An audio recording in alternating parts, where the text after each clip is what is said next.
There it goes. Boom! Boom! Avoid legal snags by telling people they're being recorded. That's funny. I always do that anyway. I go, now we're recording. Sweet. All right. Hello, and welcome to the Rock Metal Podcast. I am your host, John Harris. On my right-hand side is my right-hand man, Gabriel. What a boy. And today on the Rock Metal Podcast, we have Card Reader, who has just released some new singles. Right, I'm being joined by Tom. Tom's going to share some more information about the tracks we're going to chat about today. He's going to share some information about what is coming down the pipeline from Card Reader. I believe there's an EP in the works, and as well, we'll chat about what he's been doing with COVID-19. And Tom, welcome to the show. What's up, man? Thanks for having me, John. I appreciate you having me here and letting me come on and talk about Card Reader and what our plans are and what we've been doing. And also, we're going to talk about Sore Eyes and True Enemy. And what's up, Gabriel, by the way? And, I guess we'll just jump right into it. Just want to go over our newest release, Sore Eyes, with you if we can.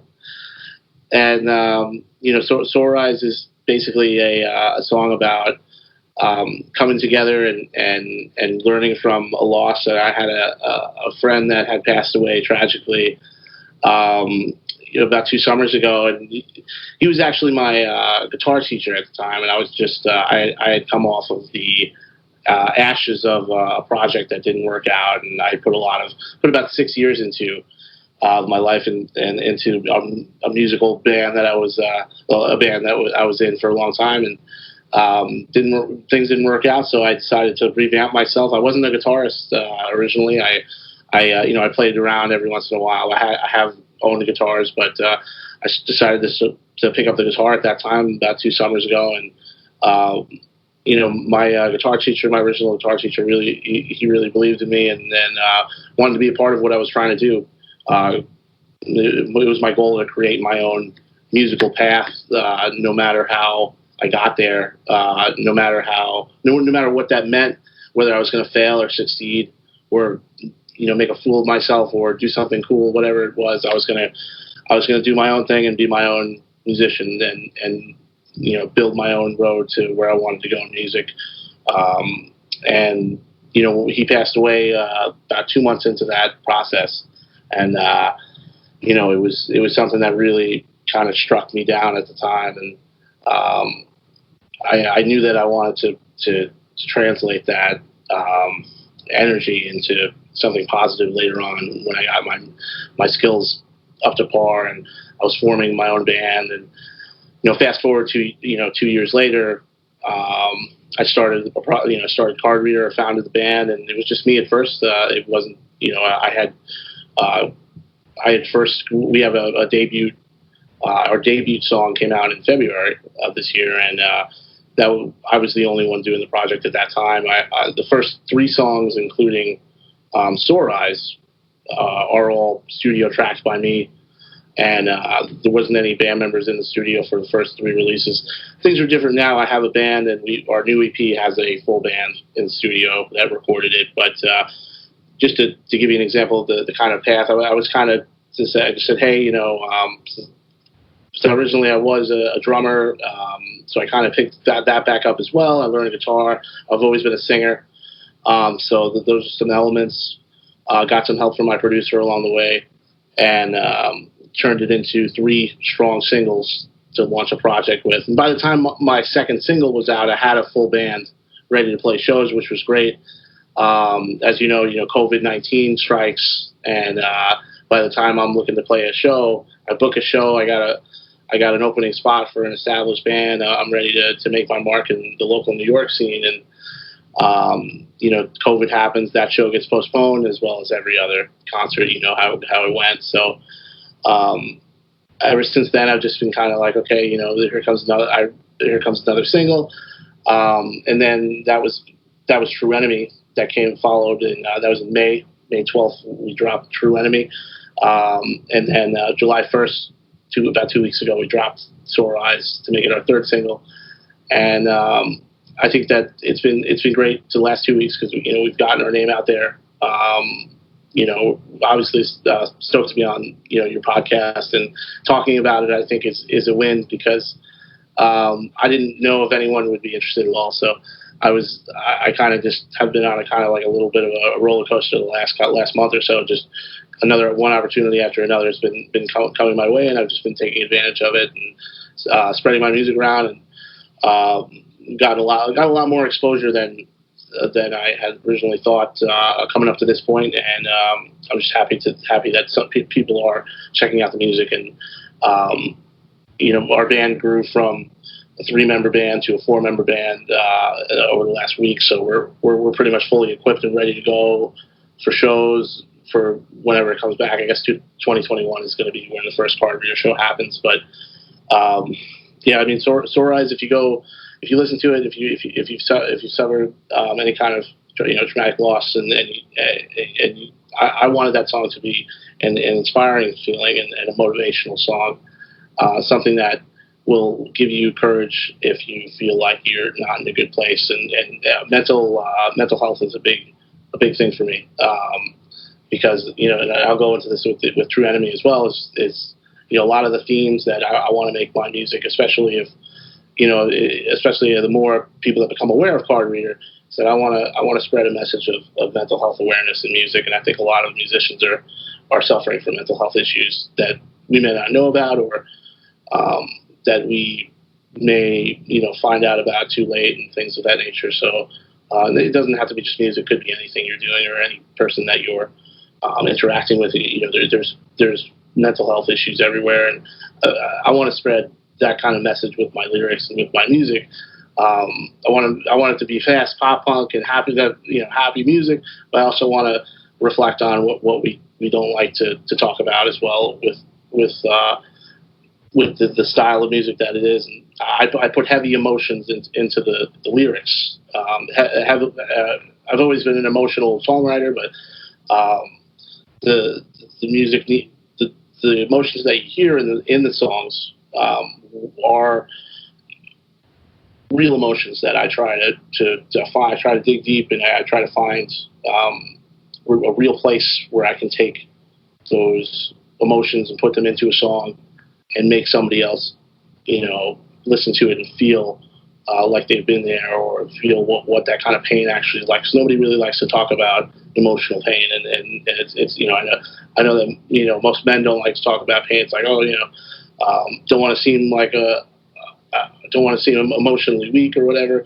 But I think I think if you look at I think if you really look at emotion as art, and use it as an art form, you can really show a lot of strength through songwriting and art form, and using emotion, putting it at the forefront, and revealing the passion in it. And also I also want to present I really could care less, or I could care less about what happens attitude. I want to do what I want to do as far as my passion goes. I want to be strong when it comes to my passion, and I want to help others step outside the box of being stuck in maybe it's a job they don't want to be in, or maybe it's a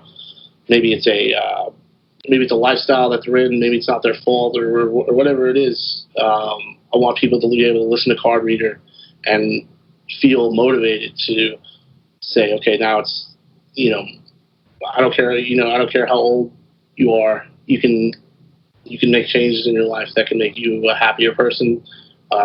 You can do things that you're passionate about, and you can be yourself and enjoy life more. So that's the kind of message that I wanted to send with Sore Eyes specifically. And as we go into True Enemy, it's more of like the trials and trial of things, but looking at things from the outside perspective in a positive way.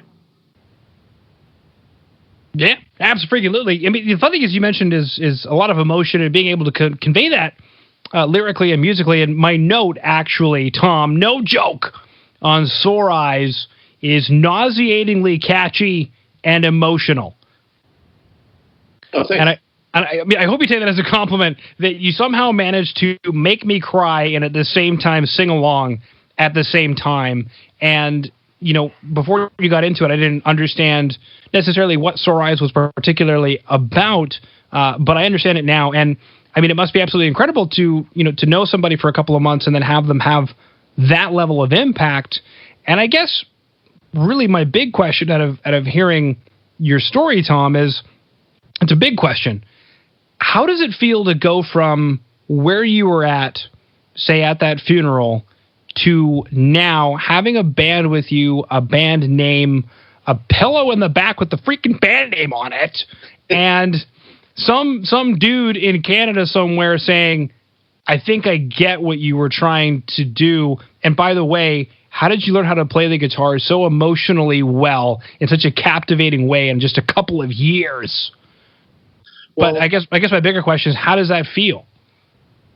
I mean, it feels, and this is something I've said before. So I did one podcast before this one, but it's kind of same question kind of came up.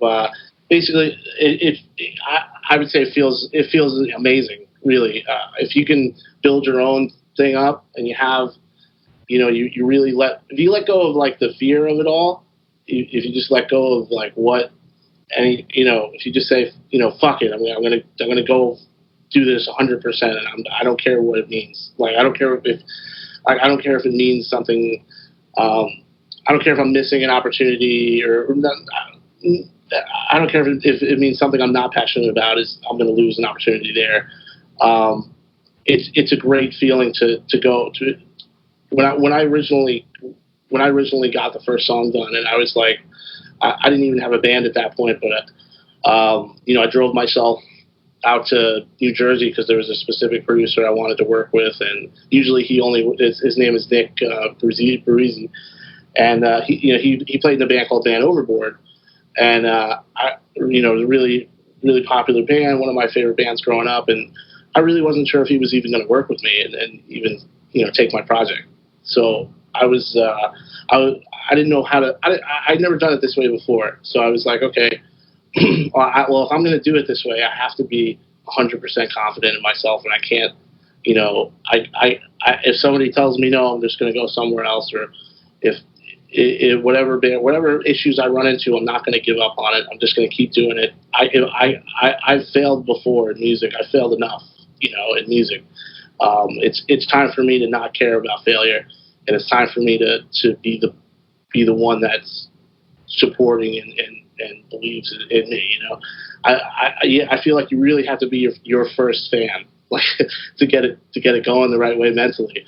But it feels amazing, and to have these 3 songs now, to be where I'm at right now with a full band around me, people excited to be working with me, people reaching out to me and saying, hey, like I didn't know you were putting this project together. I really enjoy it. Keep up the good work. I get some of those every once in a while, and it just feels great. And it totally flips your mind around because there was times where I was like, well, what am I doing? Should I even be doing this? Does this make sense for me? Am I going to be another idiot? Am I going to be an idiot that wasted his time because he loves music? Because he really loves what he's doing? Like, is this going to be something that other people are just going to be like, well, you weren't that smart guy, or you weren't that talented person, so you kind of just wasted your time. And I said, okay, I kind of just figured I'm willing to be that guy if that's what this means. I'm going to do what makes me happy, and I kind of was in that mindset. I was in that satisfied mindset right after the first song came out, and everything else to this point, I know it's just the beginning. We've only been around for a couple of months now and all this stuff, and everything else that came after is just like a blessing and just like something I can just be grateful for. And I'm going to take advantage of every opportunity I get. And that's pretty much the way it goes. And I think building things with that mindset and with a strong foundation, if I happen to lose a band member or whatever down the road, I can always rely on myself to keep as the backbone of the project and really stay strong, and continue to do the things I want to do with Card Reader. And I mean, I've got a great team around me now, and everyone that I work with now. We've got a guitarist, Mark Lambert. We've got drummer Rob. We've got a new bassist, Matt Sullivan, and every one of them is very talented. As far as the question about guitar, and how I got into it so quickly. I mean, it was my goal to write a song. I just wanted to write one song that I could pull out with the skills I had. I took lessons once every 2 weeks for 2 years. So I was meeting up with my original guitar teacher. I was meeting up once a week, and then I did once every 2 weeks for 2 years. And we kind of just kept things simple. You know, pop punk is not the craziest genre on guitar. I kind of figured out that, like, and this is funny, something from my original guitar teacher. So, you know, don't overthink guitar players. It's not the easiest instrument in the world, but it's also not the hardest instrument to learn how to play cleanly either. So, I mean, and most of my favorite artists are not like, are not playing like insane guitar riffs that are maximum difficulty. And I ended up putting together a few songs, and my producer, Nick, really stepped in and helped me craft the first song, and helped me kind of fill in all the blanks that my first demos didn't have. And he said, hey, why don't you try this here? Kind of put his professional songwriting spice on my original song demos, and we picked a song to use. And it just turned out to be a really great combination, working with Nick in the studio, and it turned into Familiar Voices. And that's a song that I'm super, super proud of. And we did a music video, and the guys that came to my music video shoot, Mark Lambert and Rob Sigliano, who are my drummer and guitar player now, they were just doing me a favor originally when they showed up for the music video shoot. They were like, hey, we'll have fun. We'll come do the video shoot with you. And then afterwards, they were, you know, basically on their own. They were both like, hey, you know, do you need an actual full-time member? Because we're here. And I was like, you know, if you want to, I was going to go looking for people for the job. But if you guys want the job, I mean, you already did the music video. It's yours if you want it. And later on, you know, after that, that was great. You know, I was ready to go, ready to play shows at that point. And then as a three-piece band, and then later on, last week, Matt came to the studio and wanted to join the band, so we got him as well. And Matt's a guy that I've known for a long time on bass. I played with him before. He's an incredibly talented guy. He's got his own vocals. He's got his own voice, which is going to be a part of the sound now moving forward, which I'm really excited about. And you know, right now it's like okay. Making marks for the future is really where the focus is at, and it's nice that we got some of the music out. So it's nice that I can go and come on your podcast and talk about this. But I really think the exciting stuff is later on in the year when we put out these next 3 songs in our next EP, which I really think is going to be a big step up from the first 3. So I'm glad you like Sore Eyes. So it makes me feel like you like the next stuff. Well, yeah, and I mean, the interesting thing is the artwork that's available on the YouTube video, or the audio on YouTube for True Enemy. Maybe it's because I'm Canadian. I immediately want pancakes, and I think, is he saying that cholesterol is my true enemy? And I'm kind of wondering between the maple syrup and the pancake, because it's a log cabin in the middle of the woods. So I think of a sugar shack, and I want to get maple syrup. But something that you mentioned there was what's coming down the pipeline, a new EP, some more tracks, a full band. So tell us a bit more about this EP. When should we expect it? Is the direction a little bit different now that there's more input from a more full band? I think as far as the timeline goes, we're probably what I would like to happen right now, and we're right in the first couple of days of scheduling the actual release formula. Now, originally you want to release an EP altogether with all the music at one time, but for a card reader and there are some things I'd like to do strategically different, just because, you know, running a band, and if you have the opportunity to not copycat, I think there's a lot of copycat stuff that goes on in music, and I think if you can do something in a new way, I think it's worth doing. So what I would like to do, and the reason why I had the first 3 singles instead of an EP to start, I'm going to release an EP and announce that there's going to be there's actually going to be 3. It's a 3-song EP. So this is this what I'm saying right now is basically like an announcement for the music. So that's something cool for this podcast, and that I'll promote as well and tell people to check this podcast out if they want to know what the formula is officially for the new EP release. So it's going to be 3 songs. We're going to put out one, hopefully by the end of October, the first song will be out. We're going to release another, hopefully a couple, 2 to 3 weeks, maybe 1 month later in November. And then the third song will probably come out very quickly, maybe a week or 2 later, towards the beginning of December. The reason why I want to do that is because we don't have any shows to play, and we want to keep people interested. We don't want people to kind of hear our new songs and then kind of just kind of find nothing else to look forward to about the band.